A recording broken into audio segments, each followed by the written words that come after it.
어떤 학생들이라는 건 어떤 거냐면요, 이제 저희 멘토기에서 제시하는 기준이에요. 근데 성적으로 본다면 상위 15%에서 40%. 사실 이제 9등급제에서는요, 성적이 상위 15%는 3등급이에요. 그쵸? 왜냐면 이제 2등급이 상위 11%까지거든요.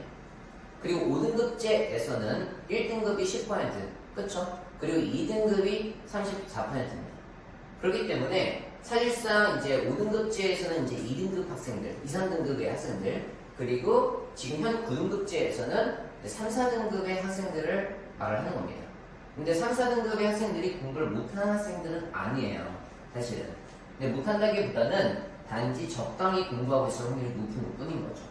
그래서 이제 이것도 케이스별로 한번 설명해 드릴게요. 예를 들면 이제 이 학생들의 보편적인 특징을 말씀을 드리는 거거든요. 현 교육과정 속도를 따라하고 있어요. 따라하고 있는데 이제 한마디로 그 뜻은 뭐냐면 개념은 이해된 상태고 기본 유형 문제 풀이까지는 가능한 상태를 보통 이제 현 교육과정 속도를 따라간다. 이제 최소값으로 따라가는 거죠. 근데 변별력이 있는 고난이도 문제 풀이를 못하고 시험을 보게 되는 케이스예요. 이게 무슨 뜻이냐면 공부의 시작이 늦은 케이스인 거예요. 공부의 시작이. 한마디로 고난이도까지 풀 수 있어야지만 사용이 될 거잖아요. 그쵸? 근데 고난이도 문제 풀이 자체를 온전하게 경험하지 못하고 시험을 본다라는 거는 어떻게 보면 이제 공부의 시작이 늦었기 때문에 거기까지 못 가는 거예요. 그래서 이제 좀 더 시기를 땡겼었어야 했던 학생인 거죠. 그러니까 이것 때문에 선행을 시키시는 거잖아요. 그렇죠, 어머니? 그래서 선행의 기준도 정확하게 알고 계셔야 됩니다. 그냥 단순하게 선행시켰다고 해가지고 학생들이 가가지고 퍼포먼스를 낼 수 있는 건 아니에요. 그렇기 때문에 이거는 이제 고난이도 문제풀이를 이미 사전에 다 시킨 상태에서 시작을 했어야 됐기 때문에 시작이 늦은 케이스다라고 보시면 되고, 두 번째는요, 이제 뭐 기본적으로 문제가 없다고 생각하는데 난이도가 조금 올라섰을 때, 이건 태도의 문제죠, 그쵸? 태도적인 거예요. 수동적인 태도를 보이는 학생. 이게 무슨 말이냐면 뭐 고난이도 문제를 한마디로 풀 수 있는 환경은 조성되어 있는데 학생이 거부하는 케이스예요. 그냥 한마디로 이제 단순 학원까지만 한다는 거는요, 이제 문제를 풀고 그냥 과제는 하는 거죠. 과제는 하는데 자기가 왜 과제를 하는지 모르는 상태에서 그냥 진행하고 있는 학생인 겁니다. 이게 무슨 뜻이냐면 사실 어머니께서 문제를 왜 푸는지부터 알고 계셔야 돼요. 예를 들면 이렇게 설명을 해요. 제가 그 학생들한테 상담을 했었을 때 저희가 이제 이런 질문을 해요. 자, 우리 너 문제 왜 푸냐고. 그러면 이제 다양한 이제 대답들을 하거든요. 근데 문제를 푸는 이유에 대해서 제가 구조적으로 설명을 합니다. 자, 너가 내일 초등학교 1학년 산수 시험을 보려고 해. 한마디로 2 더하기 3, 3 더하기 막 4 이런 이제 시험을 볼 건데 초등학교 1학년 학생들이랑 같이 시험을 볼 건데, 자, 너 오늘 밤새서 준비하고 갈 거 아니면 그냥 보러 갈 거야? 라고 물어봐요. 그럼 대부분 학생들은 그냥 보러 간다고 얘기를 하겠죠. 그렇죠? 뭐 단순 이제 사춘연산 계산하는 거다 보니까. 그러면 그냥 보러 가도 1등할 자신 있어 없어? 물어보면 다 1등할 자신 있대. 이게 무슨 뜻이냐면 시험을 앞두고 내가 압도적 우위를 갖고 있으면 사전에 문제를 풀 필요 없다는 겁니다. 그러니까 문제 푸는 행위에 대해서 알고 계셔야 돼요. 문제를 푼다는 거는요, 이미 내가 앞으로 볼 시험의 레벨이 상대적으로 100점이 이 어떻게 레벨이라면 내가 공부를 했으면 상대적으로 이 레벨이 잡히는 뿐인 거예요. 한마디로 이 자기 레벨의 밑에 있는 레벨의 문제를 풀 수 있는 거고, 여기서부터 100점까지 문제를 사실상 저희는 어디가 문제인지 모를 거잖아요. 그쵸, 어머니? 한마디로 여기 사이에 있는 문제를 알아내기 위해서, 찾기 위해서 문제를 푸는 거거든요. 한마디로 틀린 문제를 찾기 위해서 문제를 푸는 거예요. 본질이. 왜? 그 문제를 찾아서 내가 풀 수 있는 상태를 만들려고. 그게 1번이거든요. 근데 많은 학생들이 근데 처음에 교육을 잘못 받은 케이스들이 어떻게 이제 문제를 푸는지 아세요, 어머니? 문제를 풀고 나서 틀린 걸 감추려고 해요. 이 학생들은요, 제대로 교육받지 못한 케이스들이에요. 왜? 그 문제를 푸는 이유는 틀린 문제를 찾아가지고 내가 그걸 교정해서 남들보다 비교를 갖게 만들기 위해서 그 문제를 풀었던 거였거든요. 근데 그 어떻게 보면 문제를 풀고 나서 마지막 그 틀린 문제를 내과시키지 못하고 어떻게 보면 이제 뒤로 감추는 행위는요, 자기가 발전하지 않겠다는 뜻이거든요. 그러니까 처음에 잘못 배운 거예요. 그러니까 누군가한테 처음에 교육받을 때 틀린 거가 잘못했다는 걸 교육받은 학생인 거예요. 근데 그 학생은 이제 그거가 잘못했다고 인식을 해버리니까 그걸 이제 감추려고 하는 거죠. 그리고 대부분의 학원에서는요, 이런 어떤 학습 구조가 없어요. 솔직히 교육 구조를 이렇게까지 연구한 데가 없거든요. 그러다 보니까 일반적인 학원에서 어떻게 하냐면 틀리고 나서 그걸 한 번 더 교정하는 거. 그래서 세모가 많잖아요, 문제집에. 저는 이 세모를 굉장히 싫어하거든요. 왜냐면 제 입장에서는 이건 아무 의미가 없어요. 왜냐면 문제를 푸는 이유에 대해서 생각을 해보면 여기는 시험을 잘 본 능력까지도 저희가 연결이 되어 있거든요. 문제 푸는 행위가. 예를 들어서 문제를 풀었어요, 틀렸어요. 그거를 한 번 정도 다시 풀었을 때 얻는 효과가 뭔지 아세요? 아, 이 문제는 이렇게 풀면 되는구나 정도는 알 수 있잖아요. 그쵸? 근데 그 정도 인지해가지고 시험에서 잘 볼 수 있을까요? 시험은요, 시간 내에 풀이하는 거를 요구합니다. 한마디로 바로 보자마자 풀 수 있어야 되는 건데 한 번 경험했다고 해서 바로 보자마자 풀 수 있는 게 아니에요. 엄청난 트레이닝의 영역이에요, 시험이라는 거예요. 그래서 시험이라는 것도 요구하는 능력에 대해서 어떤 건지 학생들한테 정확하게 저희는 교육을 해요. 예를 들면 이렇게 하면 돼요. 시험에서 요구하는 능력은 도대체 무엇이냐?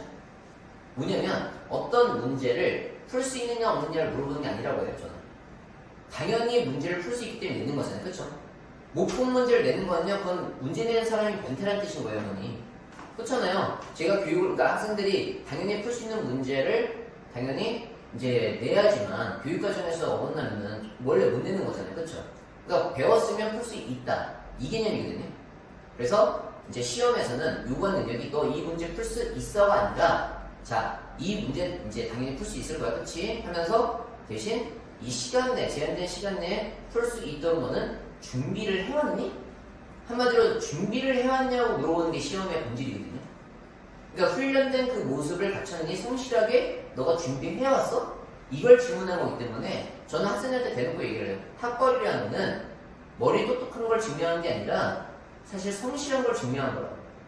성실해야지만 개 중에는 머리가 워낙 뛰어나가지고 성실하지 않은데도 뭐 좋은 대표 갈 학생이 있을 수는 있겠죠. 그런 거는 항상 예외적인 건 있을 수 있잖아요. 그렇죠? 근데 기본적으로는 성실한 걸 물어보는 거예요.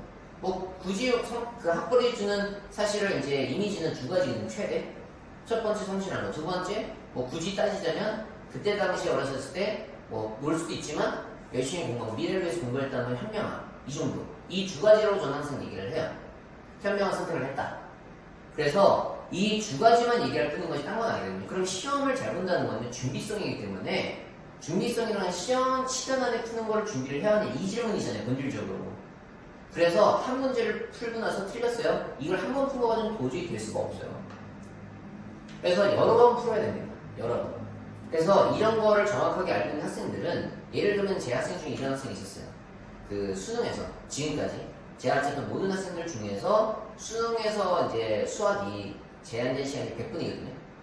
근데 제 학생 중에 만점을 받은 애 중에서 가장 빨리 푼 학생이 40분 만에 풀었어요. 100분 중에서. 그래서 40분 만에 100점 맞고 60분이 남았잖아요. 그렇죠? 그래서 수능 끝나고 저한테 전화 왔어요. 울면서. 그래서 제가 당황했었는데 수능 끝나는 날에 울면서 전화하면 좀 잘못된 거잖아요. 그렇죠? 전화를 받았는데 왜 그러냐고 했더니 울면서 한 말이 뭔지 아세요? 아니 수능에서 수학이 이렇게 쉬워도 되는 거예요? 하면서 울더라고요. 제가 그래서 뭐라고 바로 대답했냐면요, 그러니까 제발 좀 수학 좀 그만 좀 공부하라잖아 그랬었어요. 제가. 왜냐면 제가 이미 3주 4주 전부터 대놓고 뭐라고 얘기해. 뭐 어차피 수능에서 수학 만점 받을 건데 그만 좀 공부하라고 했어. 사실은 그냥 한두 시간만 공부하라고. 다른 거 공부해야 돼. 근데 이렇게 어떻게 보면은 이제 학생들이 이 학생 왜 얘기를 했냐면요, 이런 학생조차도요 모르는 문제가 있어요. 당연히 수학에서. 그때 당시엔 기백 문제도 있었거든요. 수능에. 지금은 무조건 선택 과목이긴 하지만 그땐 다 있었어요. 그래서 29번에 이제 기백 문제가 배치돼 있었습니다. 그 고난도 문제가요. 그런 문제는 이제 그때 당시엔 저는 그때 다 모든 문제를 풀었었거든요. 그래서 그거는 어떻게 푸는지 다 알려주고 이제 그걸 관리하게 합니다. 근데 그 학생이 이제 핵심이 이거예요. 그렇게 잘하는 애들조차도 모르는 문제가 있거든요. 근데 그 문제를요 유일하게 그 학생만 9번 풀었어요. 그러니까 그 학생이 그 문제를 9번 푼 이유는 실제 시험에서 이런 비슷한 이유를 만났었을 때 바로 풀어내려고. 그러니까 40분 만에 풀어낸다는 건 쉬운 게 절대 아니에요. 수능에서 40분 만에 수학을 푼다. 그럼 그냥 바로 보자마자 그냥 풀어야 되는 거예요, 진짜. 그러니까 준비성인 거예요, 준비성 이렇게. 그러니까 어머니들께서 아셔야 되는 게 이런 거예요. 만점 받을 수 있는 애는요, 제가 이미 사전에 알아요. 준비되어 있는 수준을 보고.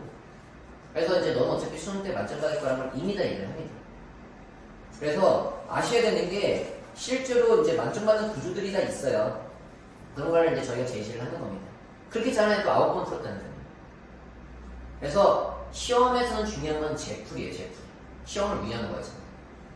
그래서 이런 학생들이 단순 과제만다는 거는요, 제풀이가 안 되고 있다는 뜻인 거잖아요. 그러니까 시험을 잘 보기 어려운 거죠. 고난도 문제는요, 제풀이의 영역이라고 보시면 됩니다. 그리고 세 번째가 선행은 했다고 하는데 30% 선행 못한 거. 이게 무슨 말이냐면 모든 학생이 선행하잖아요. 요새는요. 강남뿐만 아니라 강북, 분당권, 전국 모든 애들이 지금은 다 수학 선행을 하고 있어요. 근데 이제 수학 선행을 누구나 하고 있다는 거는 비교율을 가져갈 수 없다는 뜻이기도 해요. 누구나 하는 거는요. 그렇죠? 왜냐면 상대적인 어떻게 위치를 물어보는 게 이제 시험의 본질인데 누구나가 준비한다는 거는 거꾸로 한번 스스로 다시 학생들이 재질문을 해야 됩니다.